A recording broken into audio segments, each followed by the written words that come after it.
esta noche en Desde las Cámaras, la entrevista con la senadora Kenia López Rabadán sobre las medidas que propone para combatir la inseguridad y además la conversación con la diputada Citlali Calixto, quien es presidenta de la Junta de Coordinación Política del Congreso de Guerrero, quien explica cómo trabajan para garantizar la transparencia en su entidad. Desde las Cámaras comenzamos. Son múltiples los asuntos pendientes que el Congreso de la Unión tendrá que resolver una vez que pase el proceso electoral del domingo próximo. Uno de ellos es la integración de las comisiones de trabajo de la Comisión Permanente que no han podido instalarse por falta de acuerdos y consensos entre las fuerzas políticas que laboran en este periodo de receso. En el Senado existen además 130 nombramientos pendientes, entre los que destacan vacantes de órganos constitucionales autónomos como el INAI, el IFETEL y la COFESE, así como 49 nombramientos de autoridades electorales. Respecto a los mandatos judiciales, el Congreso tiene otra lista de pendientes. Se trata de más de 20 asuntos en los que el Poder Judicial ha ordenado al Poder Legislativo cumplir su mandato judicial.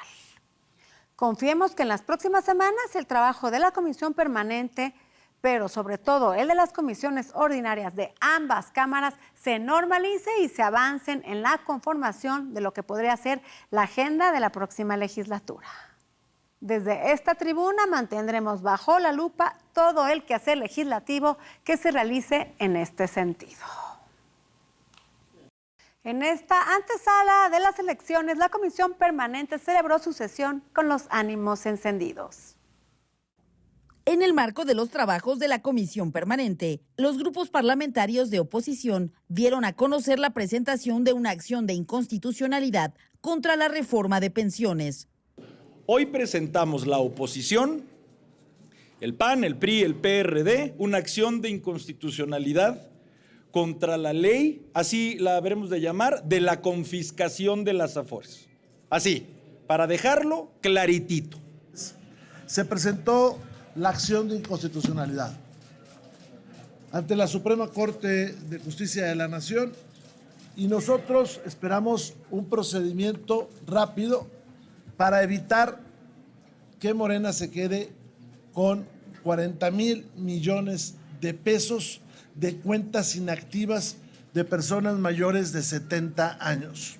Y que puedan regresar a las manos de las y los trabajadores sus ahorros, su patrimonio, pero sobre todo su bienestar en términos económicos.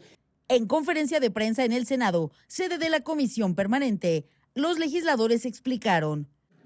Yo les quiero comentar que este saqueo de las afores, que se da de una manera increíble porque van a entrar a la cuenta personal, porque no dicen que no están atentando contra la propiedad privada ni el patrimonio privado, no, sí lo están haciendo. Entran a la cuenta personal y sacan el dinero. Este saqueo a que tenemos un México quebrado. Para todas las personas que tengan una cuenta corriente bancaria, es absoluta la equivalencia a que mañana te enteraras que el gobierno sustrae tus ahorros de tu cuenta bancaria para llevársela a un fondo público, sin tu consentimiento. Bueno, pues aquí y en China eso se llama confiscarte tus bienes. El coordinador del Partido Acción Nacional en San Lázaro, Jorge Romero, argumentó. Por supuesto que es un perjuicio para todas las personas que estaban ahorrando, porque cuando tenían su dinero en una afore privada, tenían su capital y esa afore les generaba un rendimiento del porcentaje que ustedes quieran. En este fondo público no va a haber rendimientos, no especifican rendimientos. Literalmente están dejando a la gente sin ganar un rendimiento. Posteriormente, durante la sesión de la Comisión Permanente, los legisladores guardaron un minuto de silencio en memoria de las personas fallecidas en San Pedro Garza García, Nuevo León, durante la caída de un templete en un acto de campaña. Finalmente se citó para la próxima sesión de la Comisión Permanente el jueves 6 de junio a las 11 horas. Desde las cámaras, Claudia Ivette García. Hablemos del problema que más padecemos los mexicanos, la inseguridad. La senadora Kenia López Rabadán, integrante de las comisiones de Derechos Humanos y del Trabajo y Previsión Social, platicó de este tema con nuestro compañero Víctor Sánchez Baños. Es muy claro que el Poder Legislativo ha dejado un pasivo importante en leyes y nombramientos en la presente legislatura. ¿Qué es lo que necesitamos los mexicanos? Precisamente leyes que nos funcionen, que sean para nuestro beneficio, no para beneficio de la clase política, sino para nosotros. Y para ello es fundamental que logremos siempre aquellos puntos importantes que demanda nuestra sociedad. Y de eso precisamente vamos a platicar con la senadora Kenia López Rabadán del Partido Acción Nacional. Bueno, sin lugar a dudas, el Congreso mexicano le ha quedado a deber a las y los ciudadanos. Esa es la realidad. Hay una parálisis legislativa, hay una subordinación de la mayoría de los legisladores al Poder Ejecutivo y me parece que eso en realidad a quien lastima es a los ciudadanos, porque los poderes están hechos justamente para un balance, para que ninguno abuse. No abusa el Poder Ejecutivo, tampoco el Legislativo y tampoco el Judicial. Incluso entre ellos, digamos, puedan equilibrarse y darle resultados a los mexicanos. Hoy, lamentablemente, esta mayoría del partido hegemónico, del partido en el poder, del partido de Morena, ha hecho que lo único que pueda ser procesado en el Congreso, llámale Cámara de Diputados y Cámara de Senadores, es lo que el presidente quiere. Y la realidad es que lo que el presidente quiere y lo que quieren los mexicanos es bien distinto. Hoy la mayor preocupación de los mexicanos es la inseguridad que se está viviendo. Es brutal lo que está pasando. Tener estos días de más de 100 asesinatos al día es terrible. Por otro lado, pues en el Congreso eso no se discute. No hay un paquete de iniciativas que se puedan discutir y en su caso aprobar para ayudar en la seguridad de los mexicanos. Eso me parece a mí que es algo que lamentablemente ha marcado a este Senado, ha marcado a este Congreso y es algo de lo que el propio gobierno va a tener que rendir cuentas a la historia. Yo justamente he dicho en las últimas sesiones, en los últimos debates, es ¿por qué estamos discutiendo politiquería en lugar de ponernos a trabajar sobre lo que realmente le interesa a los mexicanos? Y la verdad es que lo que más le interesa a los mexicanos es esta inseguridad brutal que se está viviendo. Encuestes en donde encuestes, me refiero en el norte, en el centro o en el sur del país, a los mexicanos lo que más les preocupa es la inseguridad en la que se vive. Claro, porque en estricto sentido, querido Víctor, sí se necesita que la ley sea la ley. O sea, no podemos vivir en un lugar en donde pues depende del contentillo del gobernador o del alcalde o del presidente de la República lo que pueda suceder con tu familia, con tu patrimonio. Necesitamos que haya reglas claras desde la Constitución hasta cualquier ordenamiento municipal. Por eso el peligro de lastimar a la Corte, porque en estricto sentido la Corte es el último espacio que tienen los mexicanos para hacer exigible la Constitución. Nosotros como partidos políticos en minoría, me refiero a el PAN, el PRI, el PRD y Movimiento Ciudadano, hemos acudido a la Corte en más de 40 ocasiones. Y la Corte en muchas de ellas nos ha dicho, tienen razón y en muchas no, pero estamos ahí en esa discusión, en ese litigio. Imagina que la Corte ya no tenga esa fuerza. A quien lastiman en realidad es a los mexicanos que no van a poder defenderse, no van a poder pues, buscar en este máximo tribunal que se respeten, por ejemplo, sus derechos humanos. Eso sería verdaderamente terrible y lamentablemente eso es lo que quieren en Morena. Quieren concentrar el poder para que así los mexicanos en lo individual pues tengan un nulo, un pequeño poder y entonces el poder máximo, llamémosle así, esté en Palacio Nacional. Eso es terrible. Es terrible para México y para cualquier país en el mundo. O sea, podemos ver justamente lo que ha pasado en Venezuela. Por eso hay un éxodo de venezolanos que dicen, ya no quiero vivir en este país donde no hay oportunidades, donde no hay Estado de Derecho, donde no hay prosperidad. Eso ha pasado en Cuba. Nunca hemos visto una balsa de Estados Unidos queriéndose ir a Cuba. ¿Por qué? Pues porque evidentemente son países en donde el régimen, el poder es para unos cuantos y la pobreza es para muchos.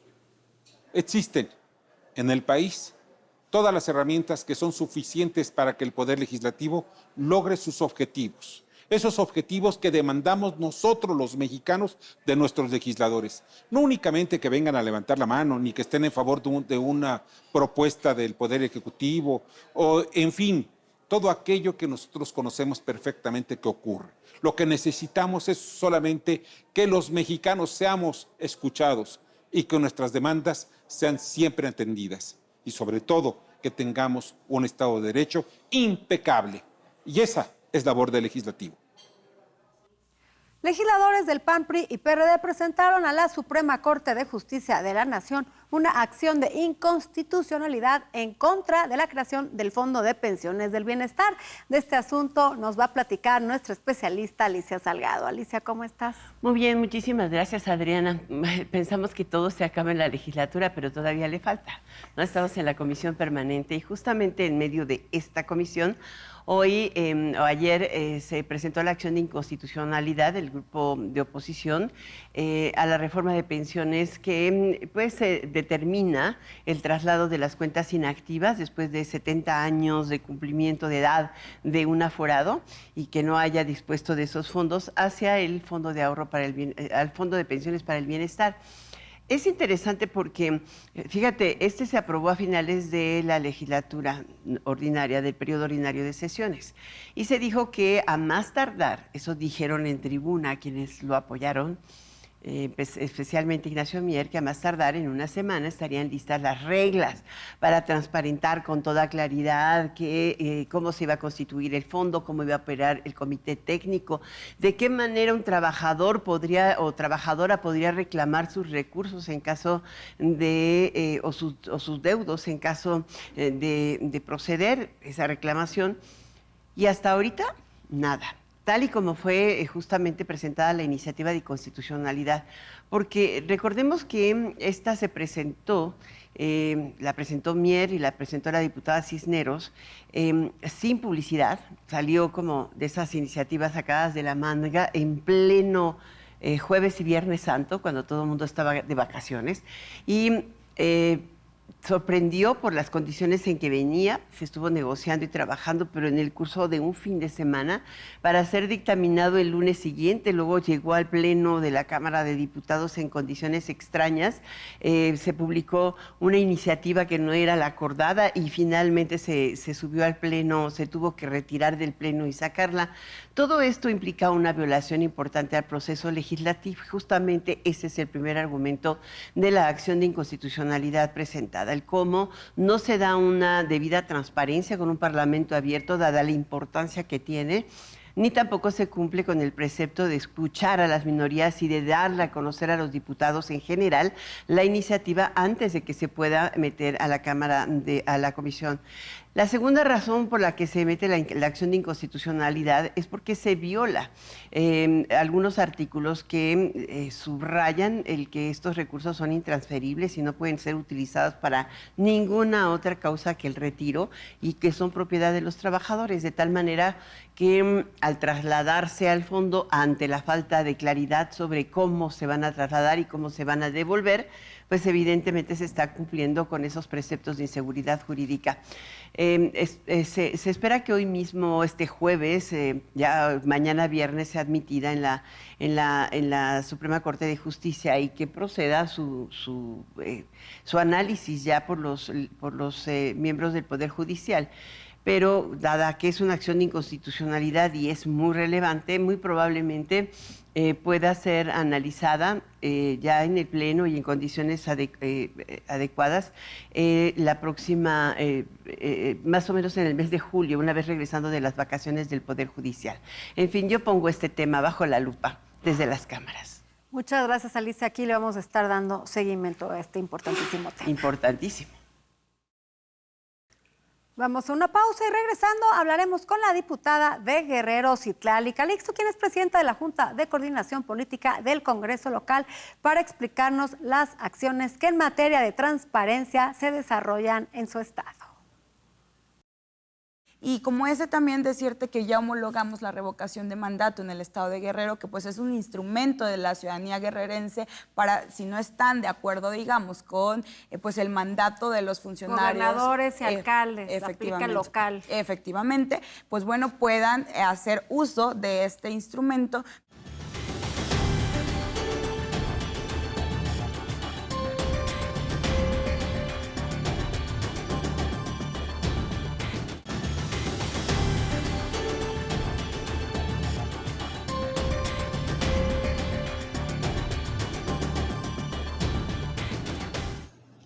Acapulqueña y politóloga egresada de la Ibero, Gloria Citlali Calixto, la diputada más joven de Guerrero. Preside la Junta de Coordinación Política del Congreso y habla de las acciones para que haya transparencia y nos explica su proceso, para que en materia de legislación se garantice que sea oportuna y eficiente la información. Ya nos acompaña aquí en el estudio la diputada por Guerrero, Citlali Calixto, quien es presidenta de la Junta de Coordinación Política del Congreso Local, y vamos a platicar con ella sobre las acciones en materia de transparencia que se han desarrollado en este estado. ¿Qué tal, diputada? ¿Cómo estás? Bien, muchísimas gracias, Adriana. Saludándote con mucho gusto, agradeciendo el espacio y, por supuesto, saludando a la audiencia. Tú eres legisladora de un estado complicado en varios aspectos, y en el aspecto de transparencia has hecho una gran labor porque has hecho cambios en esta legislatura como presidenta de la Jucopo. Y platícanos cuáles son estos cambios, qué has propuesto, qué se ha aprobado, qué sigue.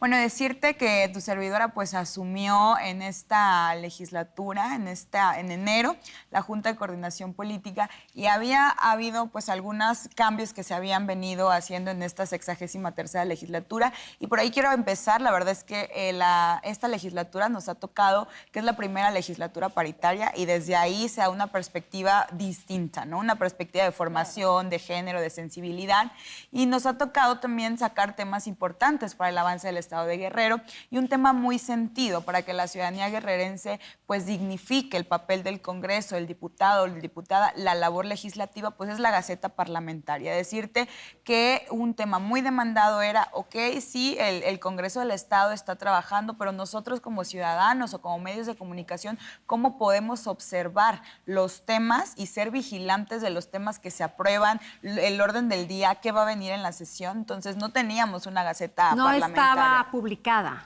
La recibían los legisladores, pero no estaba publicada, o como dijeran, abierta al público. Efectivamente. Que, bueno, es una herramienta muy importante de nuestra democracia, ya que promueve la participación, saber a las personas, a los guerrerenses, saber que se está aprobando y que también ellos puedan participar. Sí, efectivamente. Entonces, los legisladores, los 46 diputados y diputadas, pues siempre teníamos el orden del día, y cada fracción parlamentaria pues discutía, ¿no?, en qué sentido iba su votación y los temas que se iban a subir. ¿Y por qué no a estaba tribuna? publicada? Estamos en pleno siglo XXI.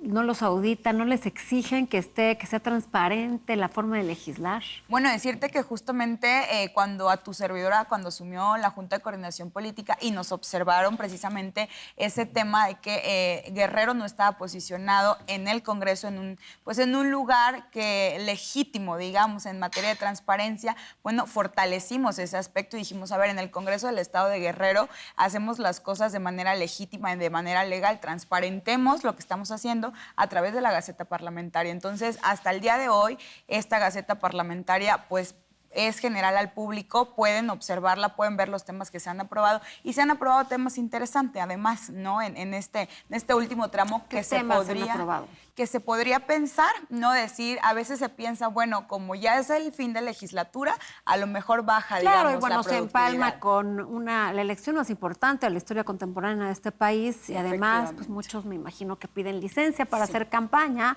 y los que no piden licencia, pues ni asisten. ¿no? Y hay una percepción, justamente decir, bueno, estamos en proceso electoral, ya en fin de legislatura, entonces hay una percepción de decir, a lo mejor baja la productividad. Desde la Junta de Coordinación Política, comentarte que nos hemos propuesto que todo lo contrario, que más bien sea estos meses donde más demos legitimidad al Congreso. En ese sentido, comentarte que ya aprobamos el tema de la prohibición de terapias de conversión. Es un tema que nos faltaba en el estado de Guerrero, es una iniciativa mandada por la gobernadora y aprobada, por supuesto, por el Congreso del Estado de Guerrero.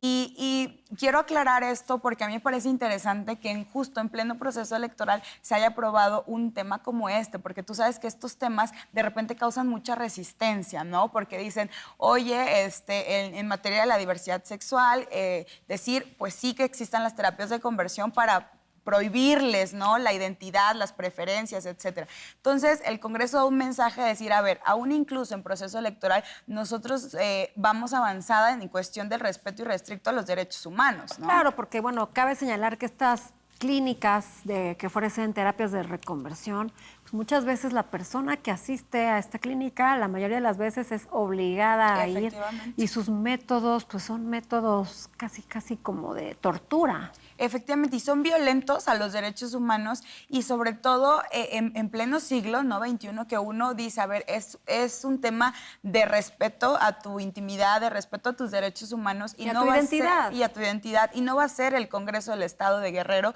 quien obstaculiza este tema. Entonces, se aprobó hace una semana justamente la prohibición de las mal llamadas terapias de conversión de 2 hasta 8 años de prisión, pues por supuesto para quien las ejerza. También hemos aprobado el tema de la ley Malena, que era un tema que ya necesitábamos homologarlo, que también va hacia las mujeres, pero también hacia la población de la diversidad, es decir, quien ejerza pues esta violencia ácida hacia las mujeres, pues en razón de su género, en razón de la diversidad sexual, bueno, también tendrá una penalización ¿A qué te mayor. refieres con ácida?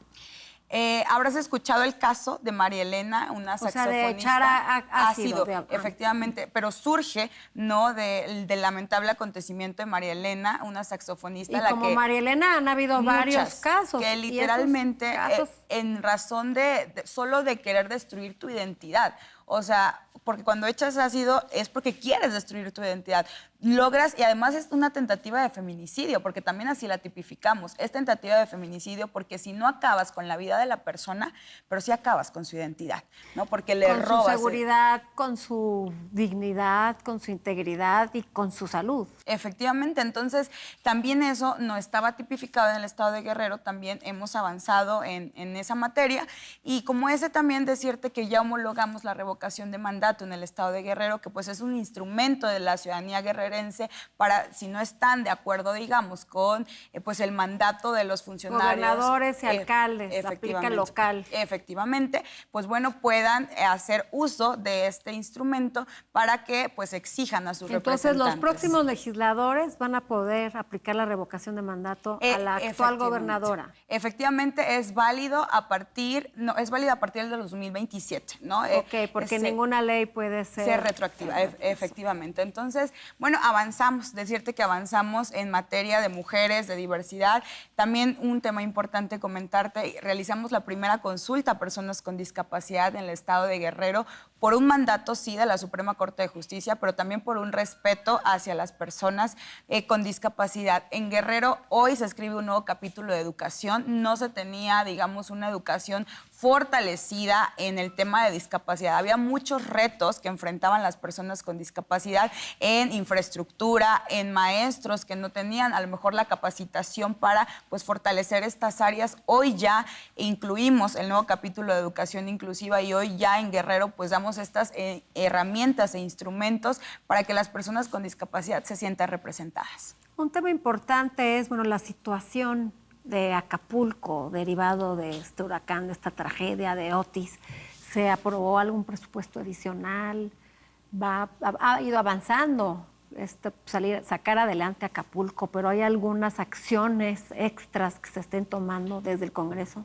Bueno, mira, comentarte que cuando sucedió, ¿no?, este tema del huracán Otis, bueno, en su momento ya habíamos avanzado, digamos, en la planificación de los presupuestos. Lo que se hizo desde el Congreso del Estado de Guerrero es estar en coordinación con Protección Civil y obviamente con las áreas correspondientes del gobierno del Estado para realizar e implementar acciones. Y que en este sentido también hemos acompañado, ¿no?, estas acciones, porque tú sabes que, por ejemplo, los diputados de Acapulco, ¿no?, que son en donde se vivió, ¿no?, esta lamentable situación, pues han pugnado por gestionar también pues obras muy específicas en donde hubo daños, ¿no?, en Acapulco para la reconstrucción. Entonces, digamos, en dos sentidos. Primero, pues acompañamos el presupuesto que se presentó, ¿no?, por parte del gobierno del Estado, fortaleciendo, por supuesto, al puerto de Acapulco, y en segunda instancia también los diputados de Acapulco, pues a la par hemos gestionado pues obras en el gobierno del Estado para poder fortalecer pues estas obras y dignificar al puerto de Acapulco. Hoy por hoy, ¿cuál es la situación de Acapulco? Porque sé que, bueno, cuando es época de vacacional se llena de turistas, pero hay mucha gente que todavía tiene esta renuencia de ir, asistir o no. ¿Cuál es la situación real de Acapulco?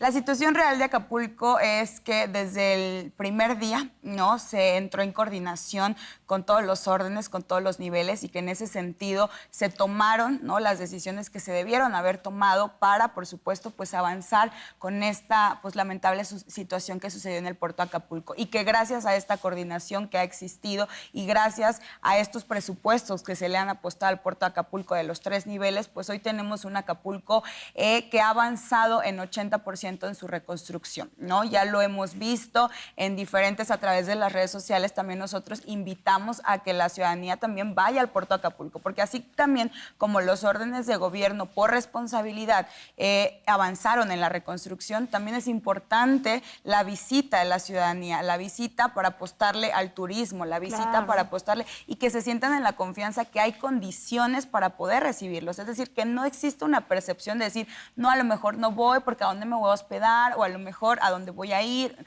Hay condiciones para recibir al turismo en el puerto de Acapulco. ¿Se puede hablar que hay seguridad para los vacacionistas? También se puede hablar de que hay seguridad. Sí. Pues muchas gracias por estar aquí con nosotros. Muchísimas gracias. Aquí desde las cámaras. Se nos acabó el tiempo, pero no dejen de vernos próximo jueves, el único programa de la televisión que pone bajo la lupa el quehacer legislativo. Buenas noches.